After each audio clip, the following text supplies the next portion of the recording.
이렇게 인사하겠습니다. 한 주 동안도 하나님의 은혜로 살았습니다. 네, 정말로 여러분 그러시죠? 네, 무엇보다도 이 어려운 시기를 살아가면서 매 순간 하나님의 은혜가 필요하고 그 은혜가 우리를 살게 하시고 승리케 하신다는 것을 기억하고 살아가는 저와 여러분 모두가 될 수 있기를 바라겠습니다. 여러분, 우리가 살아가면서 여러 가지 많은 기쁨들이 있습니다.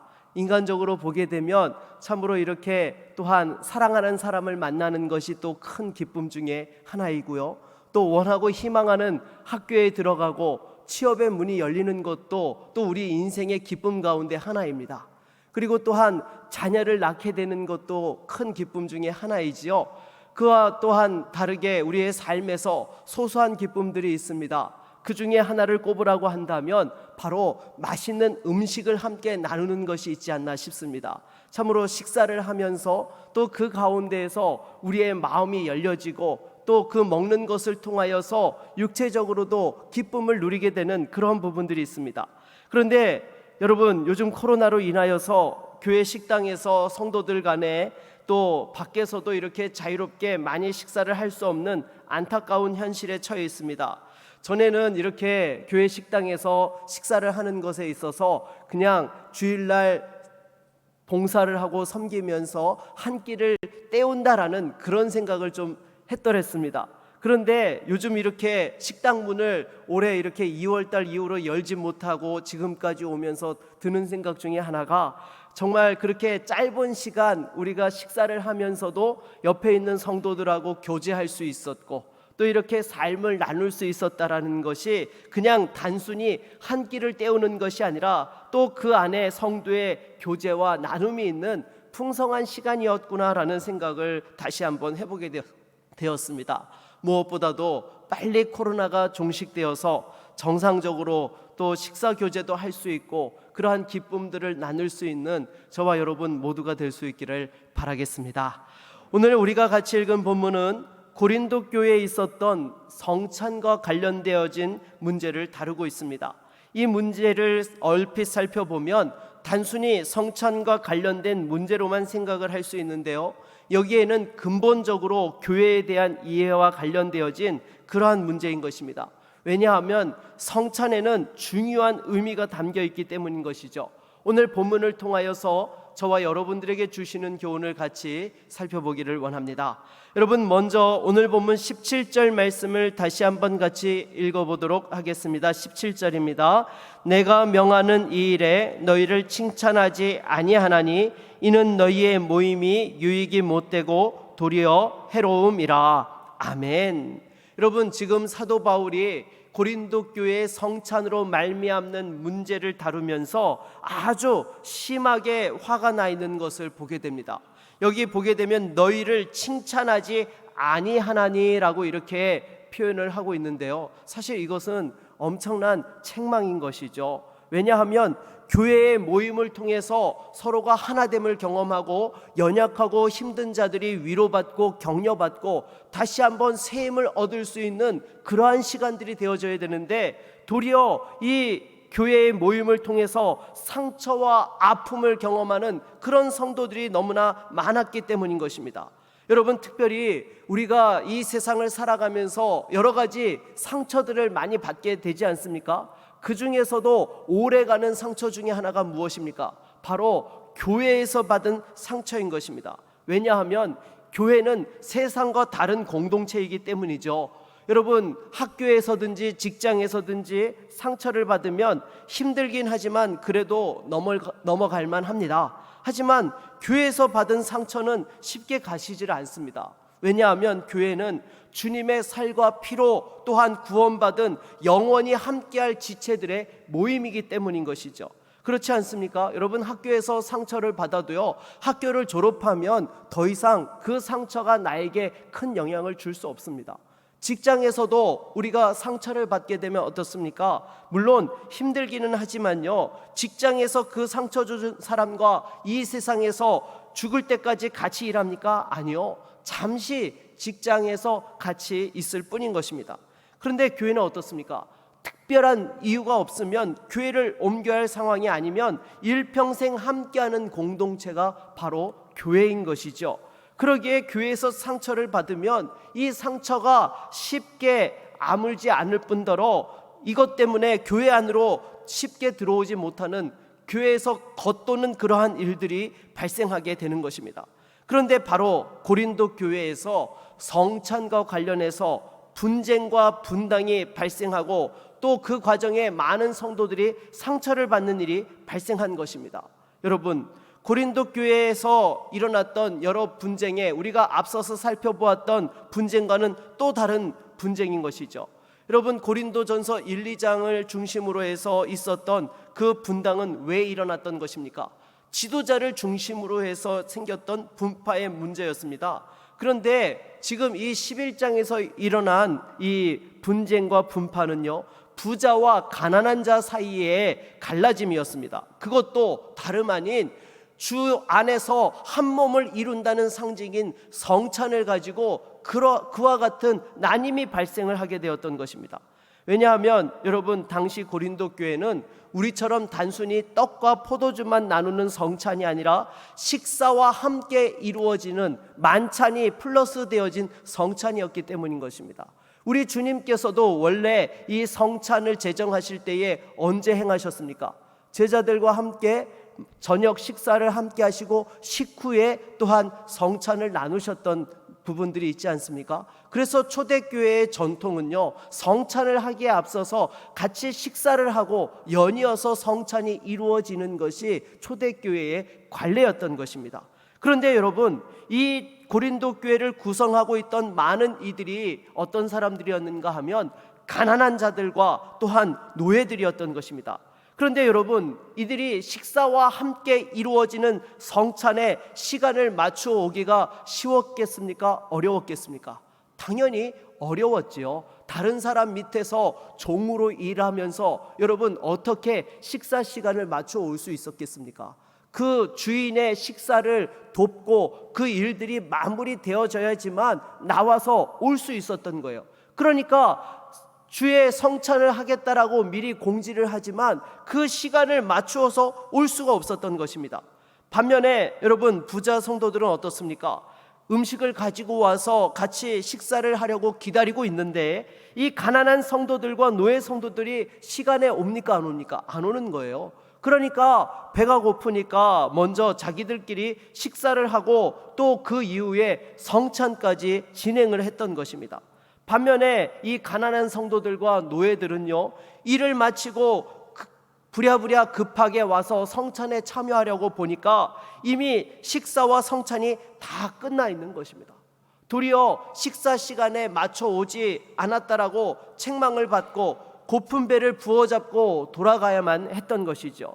세상에서도 없는 자로 눈치 보고 손가락질 당했는데 교회에서는 그래도 주님 안에서 모두가 한 형제요 자매라고 생각했건만 도리어 성찬 때문에 교회에서조차도 자신들은 철저히 가난한 자요 노예임을 다시 한번 확인하는 그러한 것을 경험하고 돌아가게 되었던 것입니다.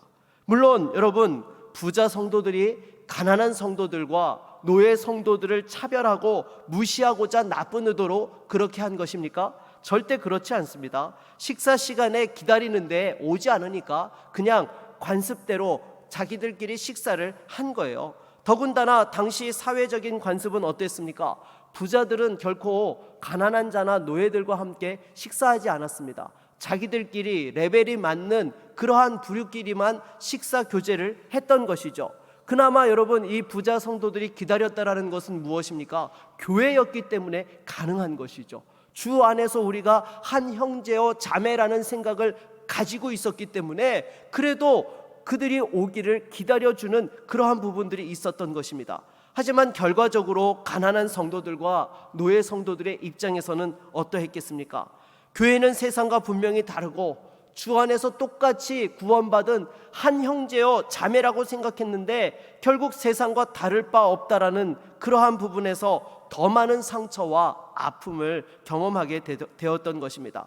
그런데 이 일은 단순히 같이 식사를 하고 안 하고의 문제가 아닙니다. 더 큰 문제가 있었던 것이죠.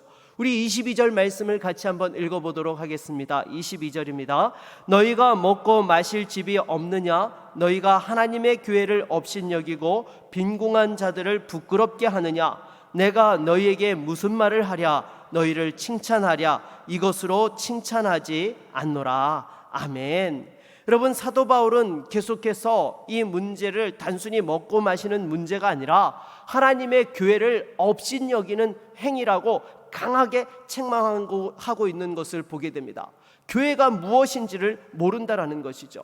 여러분, 교회는요, 세상의 커뮤니티와 완전히 다릅니다.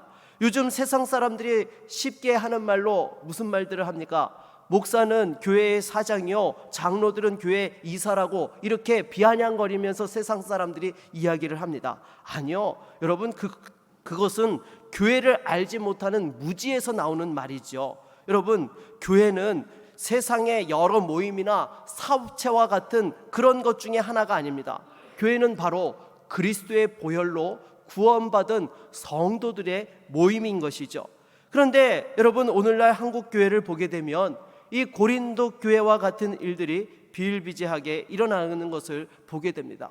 교회 안에서도 가난한 자와 부자가 나뉘어지고 성공한 자와 그렇지 못한 자로 나뉘는 것을 보게 됩니다. 또 많이 배운 사람과 배우지 못한 사람으로 이렇게 끼리끼리 그룹핑이 되어지는 부분들을 볼 수 있습니다. 더욱이 여러분, 요즘 교회 안에서는 모임이 잘 이루어지기 위해서 또한 어떠한 부분들을 고려하고 있습니까? 같은 동질성을 가진 사람들끼리 모아주려고 합니다. 왜냐하면 동질성을 가진 사람들끼리 모일수록 그 모임이 더 잘 이루어지고 활성화되기 때문인 것이죠. 대표적인 것을 꼽으라고 한다면 여러분, 그러한 성격의 이 신앙단체를 꼽으면 대학생 선교단체들을 아마 꼽을 수 있을 것입니다. 여러분, 제가 청년부 사역을 할 때에 청년들 가운데 그런 질문을 받은 적이 있었습니다. 무엇인가 하면, 목사님, 왜 교회는 대학생 선교단체만큼 뜨겁고 열정이 없습니까? 좀 우리 교회 청년부가 뜨거워서 정말 힘있게 또한 이렇게 움직였으면 좋겠습니다라고 그런 건의들을 제가 여러 차례 받았습니다. 여러분, 정말로 이런 부분들에 대하여서 제가 설명을 해주었던 적이 있는데요. 사실 제가 당시에 사역했던 청년부는 그래도 매주 300명에서 350명가량, 또 많을 땐 400명가량까지도 이렇게 모여지는 아주 규모가 있는 그러한 청년부였습니다. 그리고 재정적으로도 교회에서 많은 지원을 받았기 때문에 웬만한 대학생 선교단체하고 비교되지 않을 정도로 아주 탄탄한 그러한 청년부였던 것이죠. 그런데 여러분, 이 대학생 선교단체에는요, 청년부, 교회 청년부가 갖고 있지 못하는 강력함이 있습니다. 무엇인가 하면 같은 대학에 비슷한 연령대의 청년들이 모인다라는 것이죠. 그러니까 비슷한 문화와 생각을 공유하고 있기 때문에 훨씬 쉽게 동질성을 갖게 되고 뜨거움이 생겨나게 되는 것입니다. 반면에 교회는 어떻습니까? 다양한 배경의 청년들이 모이게 되는 것이죠. 그리고 나이대도 어떻습니까? 20살 갓 청년부에 올라온 청년들이 있는가 하면, 여러분, 청년이라고 하면 어떤 사람도 청년이에요? 결혼 안 하면 50대도 청년인 거예요. 제가 청년부 사역을 할 때에 당시에 저보다도 나이 많은 40대 중후반의 청년들이 청년부 안에 들어와 있었던 거예요. 그러니까 여러분, 나이 차이가 갭이 20살이 아니라 25살 이상 차이가 나는 거예요. 이건 뭡니까? 완전히 거의 삼촌이나 이모하고 조카 관계인 것이죠. 그런데 그런 사람들이 또한 이렇게 같이 들어와서 활동을 하니까 아무래도 대학생 선교단체만큼의 그런 동질성과 시너지를 발휘하기가 어려웠던 것입니다. 그래서 제가 그런 차이점을 설명을 하면서, 그럼에도 불구하고 교회가 선교단체보다 중요한 가치가 있다는 것을 제가 이야기했습니다. 왜 그렇습니까? 대학생 선교단체는 대학 시절 동안 함께 모여서 신앙활동을 하는 것입니다. 반면에 교회는 어때요?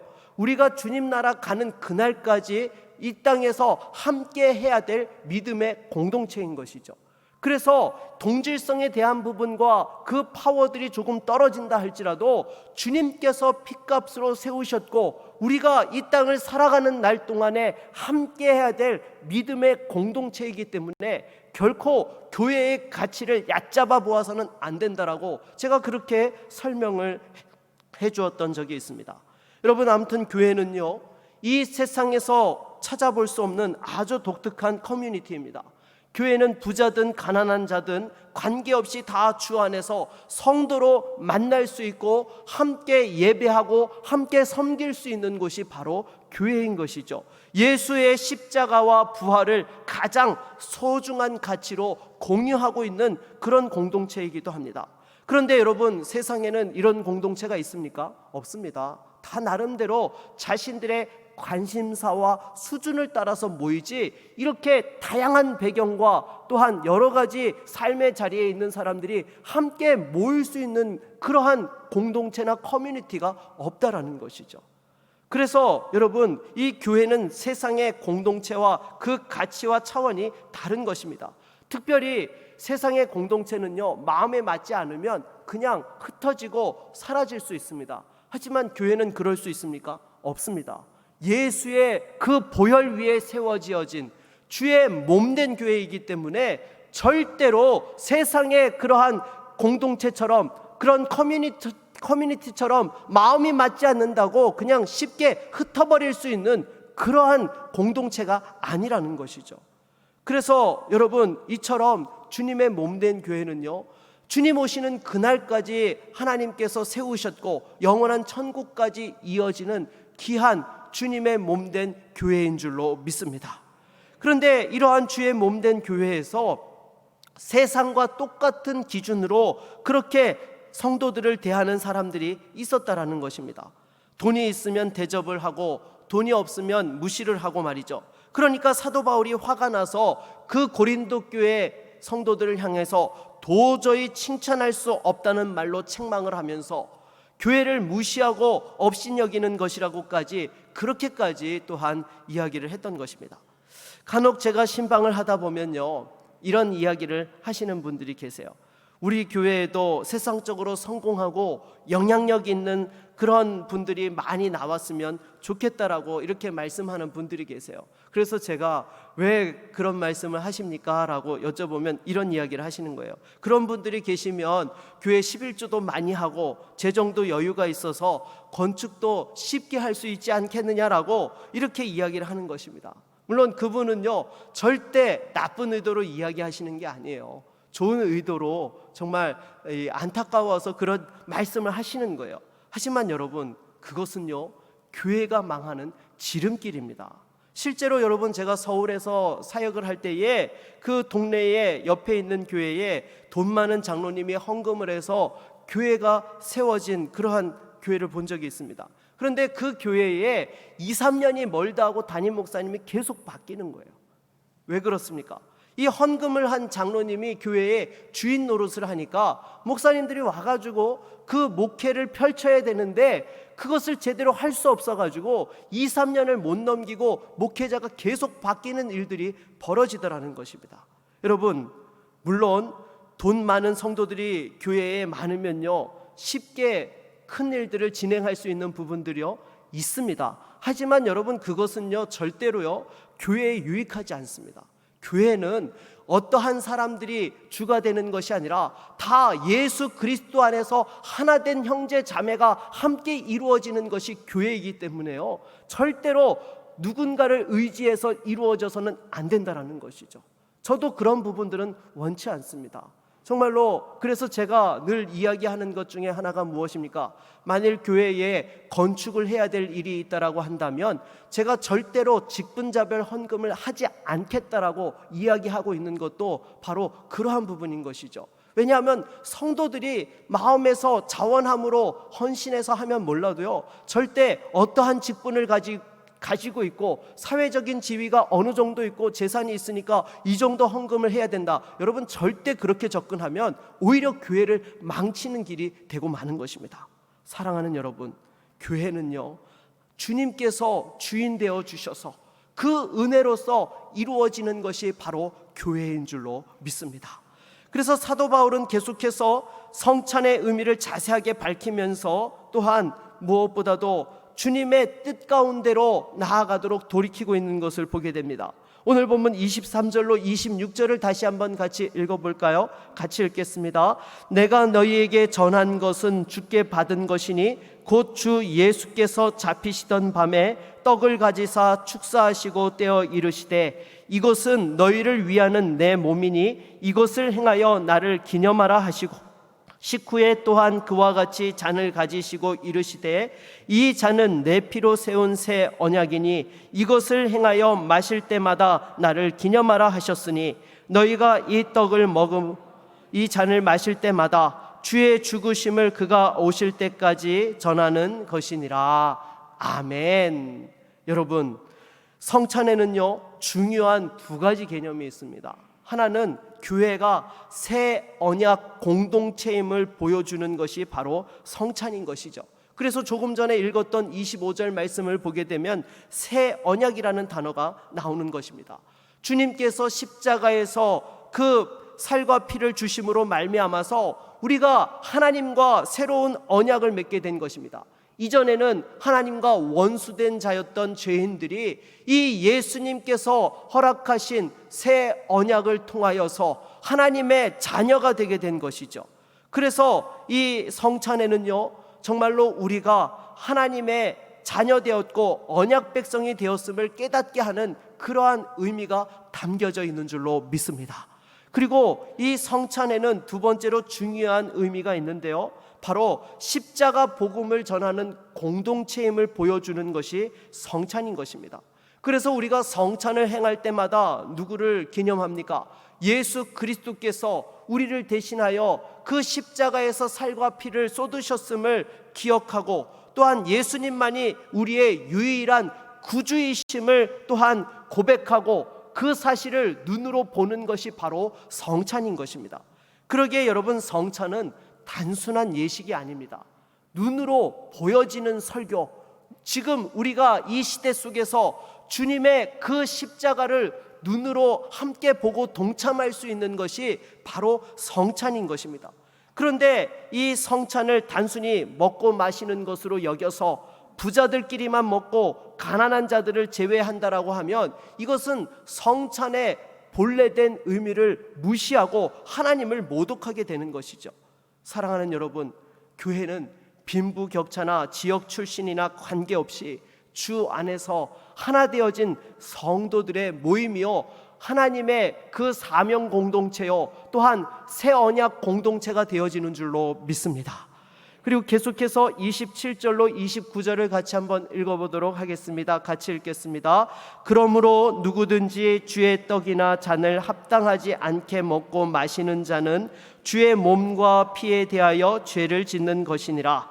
사람이 자기를 살피고 그 후에야 이 떡을 먹고 이 잔을 마실지니 주의 몸을 분별하지 못하고 먹고 마시는 자는 자기의 죄를 먹고 마시는 것이니라. 아멘. 여러분, 이 말씀은요, 우리가 성찬을 진행하다 보면 이렇게 또한 성찬에 참여할 때에 하나님 앞에서 거리낌이 없이 정말로 참된 회개를 하고 나서 이 성찬에 참여해야 된다는 의미로 우리가 이 본문을 많이 이렇게 언급을 합니다. 그런데 원래 이 본문의 1차적인 의미는 무엇인가 하면요, 여러분, 이 고린도 교회 성도들이 지금 성찬을 하는 데 있어서 어떠했습니까? 하나님 앞에서 온 성도들이 함께 모여서 성찬을 해야 되는데 그러지 않았던 거예요. 그냥 그 시간에 와 있는 사람들끼리만 그냥 함께하고 그 가난한 자들을 기다려주지 않았던 것입니다. 주님 안에서 하나됨을 함께 경험하고 나누어야 되는데 그런 부분에 있어서 여러분, 자기들끼리 먹으면 그것이 하나님의 그 은혜로 말미암아 주의 보혈로 하나 되었음을 드러낼 수 있는 그러한 성찬입니까? 그렇지 않습니다. 그래서 지금 누구든지 주의 떡이나 잔을 합당하지 않게 먹고 마시는 자는 주의 몸과 피에 대하여 죄를 짓는 것이니라 라고 이렇게 말씀을 한 것입니다. 그러니까 지금 고린도 교회에서 행해졌던 그 성찬은 주님의 몸에 함께 참여함으로써 주님과 연합하고 성도들이 하나 되어지는 그런 의미를 살리지 못하기 때문에 이렇게 먹는 것은 또한 합당치 않은 것이고 죄를 짓는 것이라고 그래서 자기를 살피고 나서 그 떡과 잔을 먹어야 된다라고 그렇게 말씀을 하였던 것입니다. 사랑하는 여러분, 이것을 오늘날로 해석하게 되어지면, 적용하게 되어지면 어떻게 되는 것입니까? 우리가 성찬에 참여할 때에 정말로 다른 지체들과의 관계 속에서 진정한 그 하나됨을 경험하면서 참여해야 한다라는 거예요. 교회 안에서 옆에 있는 성도들에 대해서 미움이 가득하고 분노가 가득 차 있으면서 성찬에 참여하면 여러분, 그것을 우리 주님께서 기뻐 받으시겠습니까? 정말로 십자가에서 죽으심으로 하나님과 우리 사이에 막혔던 그 모든 담을 다 허시고 하나됨을 경험하게 하셨고, 그것을 기념하기 위하여서 성찬을 허락해 주셨는데, 우리 안에 그러한 미움과 다툼과 분쟁으로 갈라져 있다면 여러분, 그것은 주님이 받으시는 성찬이 될 수 없는 것입니다. 사랑하는 여러분, 교회는요, 성령을 통해서 주 안에서 하나 되어야 하는 줄로 믿습니다. 이것은 단순히 옆에 있는 성도들과 그냥 잘 지내는 것 이상의 그러한 부분인 것이죠. 여러분, 특별히 교회에서는 옆에 있는 성도들을 표현할 때에 어떤 단어를 또한 사용합니까? 형제요, 자매요, 지체라는 단어를 표현합니다. 형제요, 자매라는 것은 한 가족이라는 것이죠. 이거는 절대로 나뉠 수 없는 것입니다. 그리고 지체도 무엇입니까? 몸의 일부라는 거예요. 여러분, 몸의 일부는요, 절대 떨어져서 존재할 수 없습니다. 함께 있을 때만이 그것이 생명이 살아있는 것이고 몸으로서 기능할 수 있는 것입니다. 그렇기 때문에 여러분, 우리가 교회에서 이렇게 또한 함께 신앙생활하고 성도들 간에 이렇게 우리가 교제하며 주님을 섬긴다라는 것은 단순히 잘 지내는 것 그 이상의 다시 한번 그리스도의 은혜 가운데서 하나 되었음을 우리가 깊이 깨닫고 그 속에서 또한 나눔과 교제와 또 영적인 성장들이 이루어져야 하는 줄로 믿습니다. 그러므로 지금 사도 바울은 이 성찬과 관련해서 고린도 교회 성도들에게 이것이 단순한 식사가 아니라 그리스도와 연합하고 하나 되는 것이기 때문에 온 성도가 함께 참여해야 된다라고 말하면서, 만일 시장한 사람들이 있으면 못 기다릴 것 같으면은 미리 밥을 먹고 와서 이 또한 성만찬을 함께 나누라라고 그렇게 말씀을 했던 것이죠. 그래서 33절 말씀을 보게 되면 해결책을 제시를 하지요. 우리 한번 같이 읽어볼까요? 같이 읽겠습니다. 그런즉 내 형제들아, 먹으러 모일 때에 서로 기다리라. 아멘. 여러분, 그 성찬을 통해서 하나됨을 경험하기 위해 어떻게 하라고요? 네, 기다리라라고 이렇게 말씀하고 있는 것입니다. 기다려서 함께 먹으면 그것이 또한 하나됨을 이루어갈 수 있게 되는 비결이라는 것이죠. 여러분, 교회의 영광을 회복하는 것은 결코 어렵지 않습니다. 우리 안에서 그 하나님의 영광을 회복하기 위해서 어떻게 하면 됩니까? 서로가 서로를 배려하고 기다리면 되는 거예요. 부자와 가난한 자 사이에 나눔이 있습니까? 교회 안에 불필요한 분단과 다툼이 있습니까? 먼저 다가가서 중심을 담아서 말을 건네고 또 상대를 기다려 줄 수 있으면 거기에서부터 문제가 해결되는 것입니다. 여러분, 교회는 절대로 세상의 커뮤니티가 아닙니다. 세상에서는 여러분, 자신과 맞지 않으면 탈퇴하든지 아니면 그 사람과 거리를 두고 관계하지 않으면 됩니다. 그런데 교회는요, 절대 그렇게 해서는 안 되는 것이죠. 물론 요즘 코로나로 인하여서 사회적 거리 두기를 하고 있지만, 거기에도 보면은 여러분, 이 물리적 거리는 두지만 무엇은 가까이 하라고요? 마음은 가까이 하라고 세상 사람들도 이야기하고 있습니다. 사랑하는 여러분, 무엇보다도 교회 안에서 다시 한번 우리 옆에 있는 성도들과 그 마음과 마음이 이어지고 하나 되어질 수 있기를 바라겠습니다. 그래서 상처받지 않으려고 거리를 두면요, 여러분, 그건 자신의 믿음에 절대로 유익하지 못합니다. 믿음의 태보를 가져오게 되고 하나님과의 관계에서도 거리낌이 생겨나게 되는 것입니다. 여러분, 하나님 앞에서 믿음이 성장하고 성도의 교제가 풍성해지는 비결이 무엇입니까? 거창한 것에서부터 시작하는 것이 아니라 늦게 오는 사람이 있으면 기다려 줄 줄 알고, 또한 어려운 사람이 있으면 따뜻한 말 한마디 건네줄 수 있는 것에서부터 시작하는 것인 줄로 믿습니다. 다시 한번 여러분, 우리의 또한 이 믿음의 공동체 가운데서 정말로 주의 복음의 은혜 가운데서 하나 되어지는 그러한 은혜가 있기를 바라겠습니다. 그리고 제가 이렇게 우리 교회에서 사역을 하다 보면 새가족이 등록을 하면 제가 늘 어떻게 우리 구미제일교회를 알고 등록을 하게 되셨습니까? 라는 그런 질문을 합니다. 그런데 간혹 그런 이야기를 하는 분들이 계세요. 새가족분이 우리 교회에 처음 왔는데 그 처음 온 것을 알아봐줘서 그래서 등록을 했다라고 이야기를 하는 분들이 계십니다. 무슨 이야기인가 하면 죄송합니다. 다른 교회를 이렇게 제가 비하하려고 하는 것은 아닙니다. 어떤 교회는 몇 번을 가도 오든지 가든지 전혀 신경을 쓰지 않는데 우리 구미제일교회에 왔더니 안내팀에서 자기가 새가족인 줄을 그렇게 콕 집어가지고 알고 와가지고 이렇게 인사하고 또 챙겨주는 부분에서 마음이 열려서 등록을 했다는 거예요. 여러분, 이런 분들이 또 계속해서 잘 정착해서 믿음이 성장하려고 하면 어떻게 됩니까? 계속해서 우리 다른 성도들도 다가가서 인사하고 관심을 가져주어야 되는 줄로 믿습니다. 그럴 때에 그런 수고들이 있을 때에 마음 문이 열리게 되고 마음 문이 열릴 때에 말씀의 은혜도 들어오게 되는 거예요. 마음 문이 닫히는데 어떻게 말씀의 은혜가 있고 예배의 은혜를 경험할 수 있겠습니까? 사랑하는 여러분, 특히나 지금 코로나로 인하여서 정말 어려운 그런 상황들 속에 있습니다.